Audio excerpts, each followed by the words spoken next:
khompi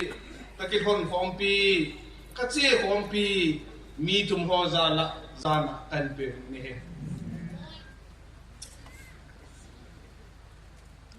ki ho hi Churachandpur Lamka United Baptist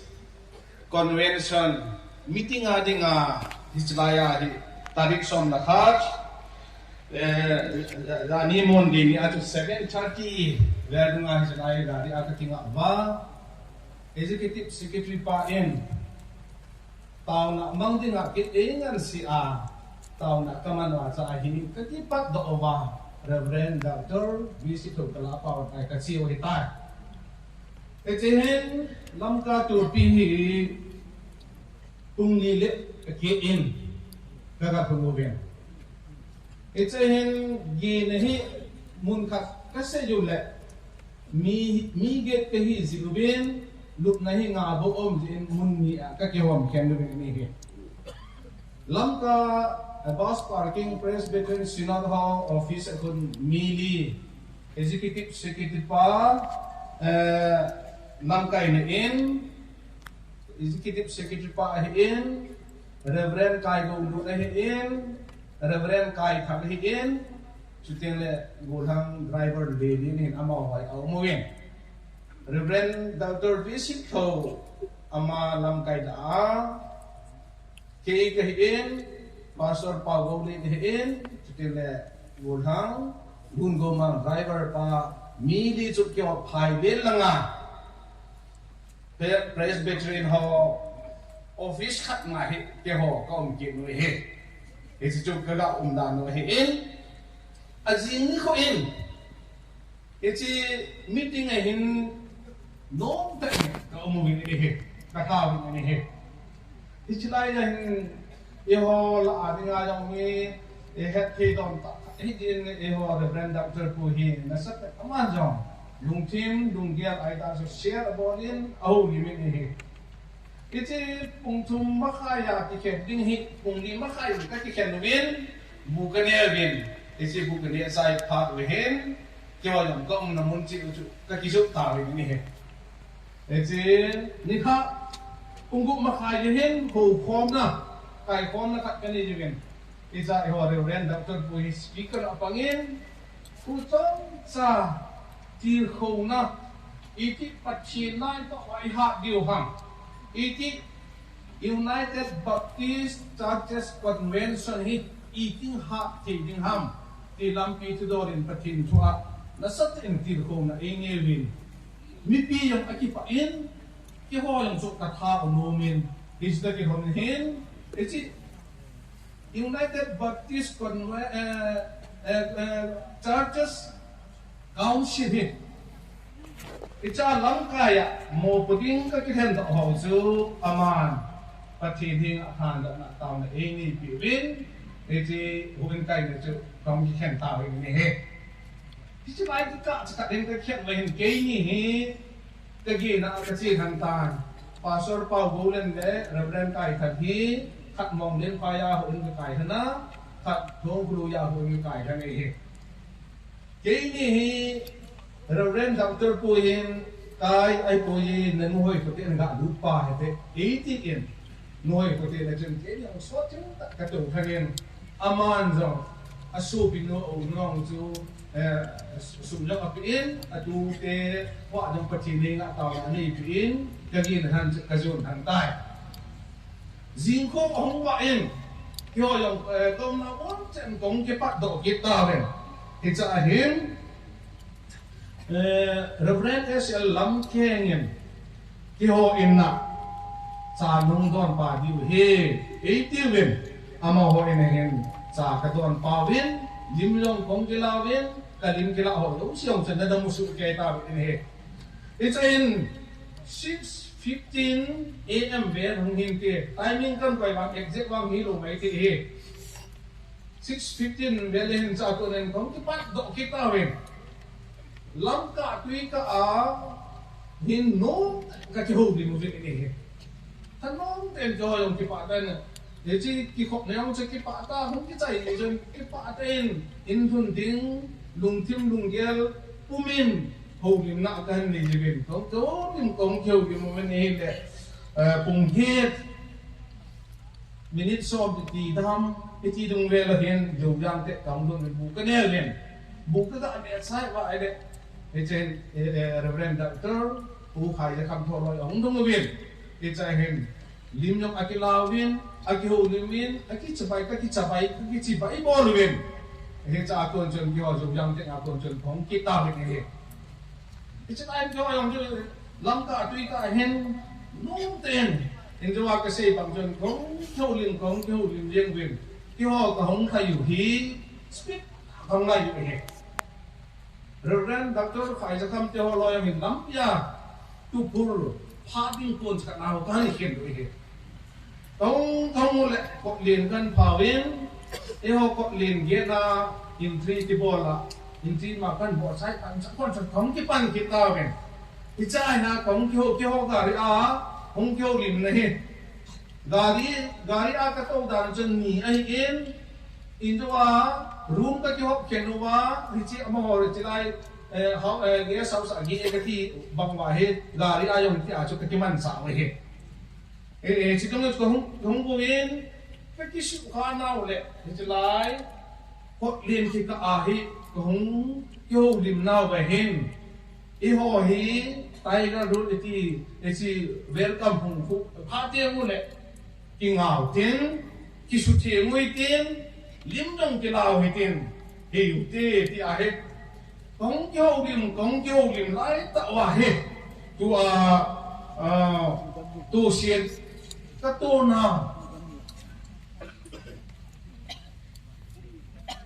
tu nào xây bùng hi công hay lúc nào vậy này cái hồi hi gari ni aci cái win Gari ama sapa ahi executive secretary pa Reverend Udun Reverend Kaitang ama hoto bayin ani na cha Reverend Dr. Putiketo pastor pa buhi ani chan na ahi katu we tong hai ju cham khat hit pa nyaw khat omin ehe wala nyaw khat chukyo ka ke hi du ai la me cham cham rat ti ko ke da lo hicha apo ni hin Dari mas atu ho chan nan yang chu jawa Reverend pun tan an senan ti yong na che dari mas ho chil tu da he kan se ki no min ni he Reverend kai thang hi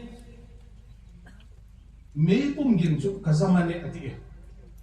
me pum gin chu kazama nin hi cha chun sitya ni ki ka ahon ka ki hat dut god le Reverend Lun kiam tak ki mo he ba apoy ati he ida jun tip san ko mo ve ati so tip be san ko mo wen ichai hin Reverend Lun wang chu ahu sa chu ohoi da boy pathu ni ati tai chu tin ama anh ko an tha ding hin pathin ati in ang moy tatay ati so kita ako na hi Amazon ka hung lim do in ka lung yel hen Reverend Luni ka chunga ki ngayen ama chu ka son do in ke am gari chunga ko chun khong song tatay ati so khong song han lam len noi na ka hai jing ai le ka ki shet tu em ji lam su ka ki na jo ka ko chu sin ka na ka shet ai la ka ko ka ki shet bo tan ka ko shet am ta he chi le jing ai ta ti chu ki yong lam ne na ka lam na chin tem thang nam chon ka hai su in sai na Reverend SM Hau Fu an omin ka ki mu tu hanin ki na ti na ai mo ti hin ka ki hu hade ti he amani kyo na thu pa ju dir ten se dong le akyo ten es ngau ku hin ke ki su katai ka ke ho man thi ek boy ka ti Reverend pu ke yong ko abong en tin ku mtai ti ju ka kyo ten ti su he chi do jo mani kyo jo nan ama ho chan si na gari khat kanung wai gari ka hung hai lut pa ye minute izak di hamang sa kepon after 10 minutes song imaiti 15 minutes 20 minutes song imaiti ihe iti gari hi ang hi kiho di nga so kinet na lin penta o nga kagigir to o tayo lapkan asa ay lapkan asa kagigir kimo ahile gari hung ngay doon namin sa atin ang so ipaw izaba nga so kikisa na na so iya so pao kiti mi loy ka mi yung sin pao het so ipaw to kita ba kita te isa amani dong he ani kini yang saya lihat mau ko ne ber esa o ko e ai na mo ho sa akile kita wa ama ho yo hen isa ko ni lang asu report bon ne ke chia report han bo ba isa ko na min hin gilu e ga anong lak din keting Reverend S.M. Haupule, Reverend Kai Kanu, Amani Umsan, Katnin Seikin Katil, Hitchilaihen S.M. Reverend S.M. Haupuhin, ay puy, kalto tate. Amahin, kalto po kiti umtitin, kakinil boy na nindisin ko, umhan na tiso. Amahin chito, chito, hana amahin, karong asya, amang asyik chito po, chito, yung tapo itiso. Kaya yung chito, tiko, itiso. Kut tu lang ahe iti da amir silang ta se abunin do hian tabang ta kiro di tabang om di so it's I hin reverend tai thangin kada ko be se yang ati so kada sa be se yang chiding kai ta tuila ampon kalung chimin pidon bo su kagial tan it's an kalung chimin kada ka sa be se parihin Kazun katan, kazun sukadon, pa kiso. Kazun katon saya hin kata ahong kido to eti. Ahong kido to eti. Isilai jud amo tisim sunga ka inin ngam kining kete. Apa ani? Kiho tisimin sei kining. Ama ho masa ehi ziuen. Itsahin meipum braskin chuken. Trrr kijo kin sai ge chu kaza ahe. Again, kada to reverend kai thangin asay ama to sim kasay banga chu kalung chi ma he ke yo hi me pum kin chu ama to e kyo e ka basa ma ki ka chu kaza ama sat di ba chu ke yo hi gari sit en ka chu en ka thu en ka ti ngai he nge ti a he ko mi e mo bang chun se le wi ti kum tham bang chu ka he do he ka ki se ni he ti kalung chi ta he en ka ba he adang kagel po pakai ketis atiwang ni sa ito ten tido kataw na it's in may po hongin kay mo ya kataw le pastor Paulo rin katsunga ang tsule chisan su kay kadim bien ta ay WhatsApp dungam sa na mudi we ay din dia ay ta it's in jowa miho gari aw ho hungai Kinzon, amo ay ahong pakas kanung ngoma eh. Ay nla amo ay ahong kiyo uben. Kaya kasi masama ho accident rate ahong kitibin. Iti wa may tsang atis pa ati pa may tsang iti pa ang kili gitu ay. Hitilay kita ahi patsom katto mo eh. Kasi sejo dan sa ito timen ka anong lakit let. Kasi suka wahi kung somber hungi maiti eh. Pung somle pung somber hi mai thei hin khat ho hi brasa ikheu hi amo hi zampai wa hi tai ong kum ha lo ji we hen i ho driver padun go ma he achapang pen hi wa ngai mai pa sa kum ta chi bi ha mi ti a hi le mi langa ho athit phat wa hen afon zo or cha na ti hen ashit no ta ha kum mai he ama yo he achi um ma ta kum je na he cái chi gam ai tai cái hình vàng là sao? Isa ama yung yang bos ka tawi nin del loive mini afon ka het so. Tipta. Trong khat jo phan la hi ni huno ngin ke in fon so. Ya huno tip cái mà chắc cái poi loi ho wang cái su ha di we hi. Cái fon sa ta ki selwe ma ko ta thai ta he chi jo wa chi pastor pa wo li he ke chu ma ki ngai ju i ta chu on ta chong tha ham ka he man du he chong tha an lam lo na chu ki di ha ye ga ama hi alim chu ye da chu nen ge liang le to le i pi ho a ki thor the liang ai he ki thor le liang ai he he chi jo wa chu in jo wa ka sei gari hung pa chu la ka hin la du ki nen ka te gari hung thai ka wa hung thai ka ki in jo jo wa ka sei gari ta ka he o ka sei chap ni a he ne the lu mai the amo so hung ki lu vin amo chung ka te ki su kai ti a he pha wa he pastor pa bo le he am na mon na he la ka te ko me an ti so akhat hong jam ta ba na jam ta te chu khai ta ba na khat na hi sa hi he go hi nang la nga om pha na hi kin zong go ma nan na pu na ve ta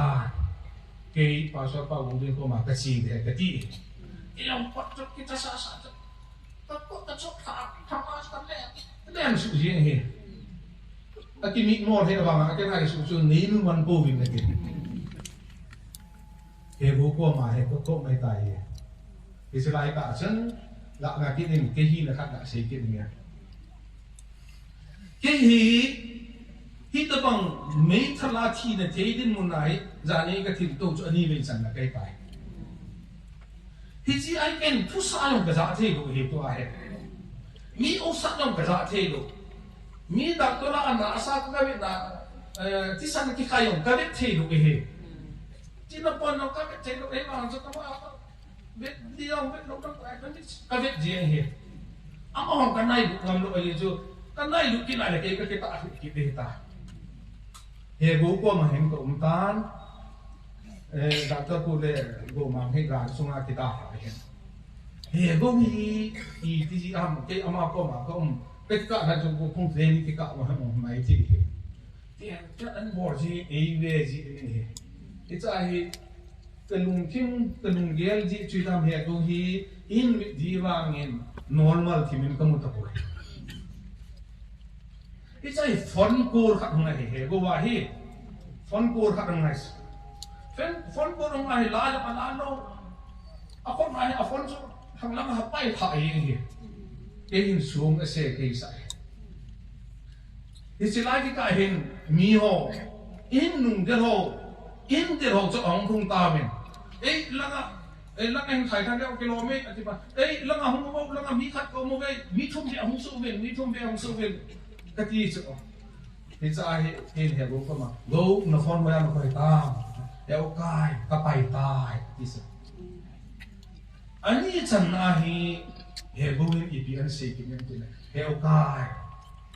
ni dom dok loi vin ati he ichi he go wa de na atu chang kam chang ko na tu chang hu ko do chu ni dom dok loi vin ti chu ai tai e cha hin ong de ni chu po than da po jo than do ta chu lam bien nga sa koi do pha no he alup sa o he alup sa pha wa he ke yong của thằng này của bố sư đi dùng để các tiền từng cái chuyện đi bán các ông mình lim gạo cái nào cái ta lim cho các bạn lại cái lối họ có mà hen gari masapahi gavervin masahohi ken ama saat si hohi ati sukke wa ka ko etai wa orang pohon ngam lo he ken gavervin mi di to di he kati mi khat gavervin he pa mi khat bu om vi mi khat bu om ta kati jan ken pui ham kati am liwang ke po ilung jima chu idam ong di kron hi ja chu aga ve pa yong chun ama chu he jing de chu ka ngai to chu it's an phone call khat hung de chewin ten exact mini hi confirm kai ta vi kati le islai he go hung dom do pa hen he pa yo do pa am ta boy ti chu on it's an lampi pang sa lup sa win it's an ke yong jen bo di hello in hi chen ka mo ta Ijula idung ju iti haji iloi borong juga ilung cuma kimilo iloi borong juga kimekile anak-anak kisu sa kifukiding kitiding ti iti phet to iti kichak to ipi to ai lungial ngai to ji chumlo ai tai hi chai hin mio chu mi ong tam tai thanglanga driver pali ni an pu do ovin ren kai thang le ren hau pu hi an pu do thowa ren kai thang amai o na ta chung kal tu ba khat de ni hin khat ka tha do nan ba na khat hi amai hi him kai do thai le ti hi cha chu chom khat du pa na ma akisuka ho chu ka vit na he yong hen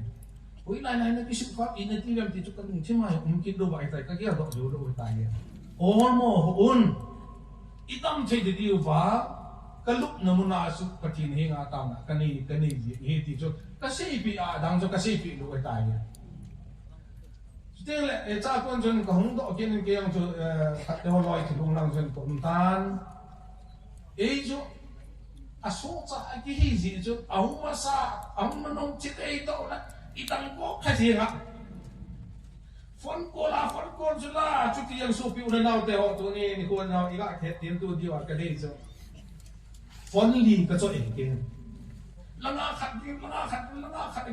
langa khat hong kin la mi o phone ko in bo ho yong se chun e i ne ti na agai mo i ka ti tu ko ne no tu sei tan ati e ta ye no ma kyo me te lo ba chu ne no so se mi tum ka ti win ke ka kisu ka poi mi li ya tin akis pa win mi akis pa we at ka po ka tha ye he tin le mi loi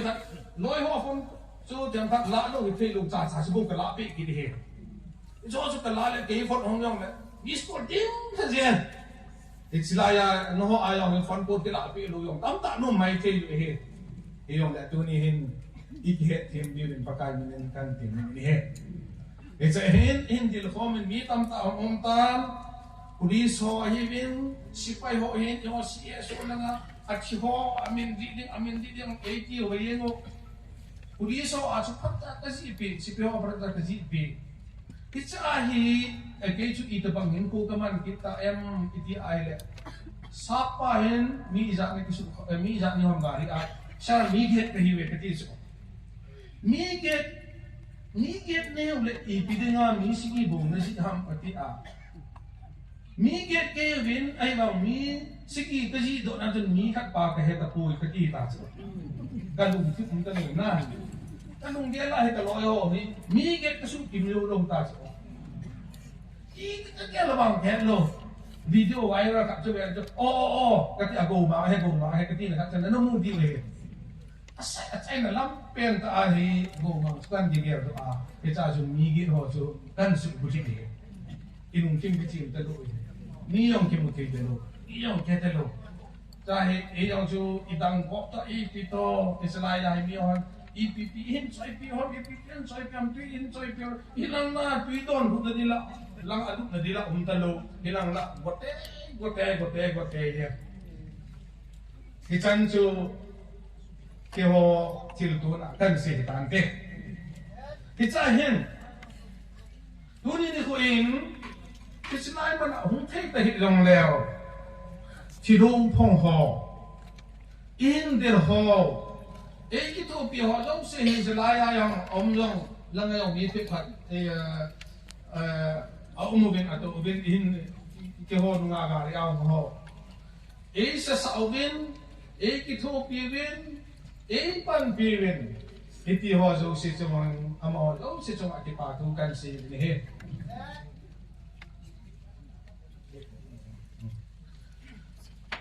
ki to pi ho ang ben iti ju ki sa ben ama ho chunga CSO koi ki ti yong na ki sei hier ki ti je ang ho zo si chung ka ti tai ama ho lo si chumang ki pa tu ka si ni he tumpon an choi ben pon aku yang so kamu lo yang omin mi khat wang so hi le wat sa ma jon ke ti so an se dim pon ku ho jon chu te le se tai ka ne ding EPP ham yong ke lo he tai ti EP ho to si chung la yang jon ama ho om hi dong le ti pa tu kan se ni he Isilai jom khat ega adung na ki det ding ke Reverend Dr. Pu Chung Sang tu he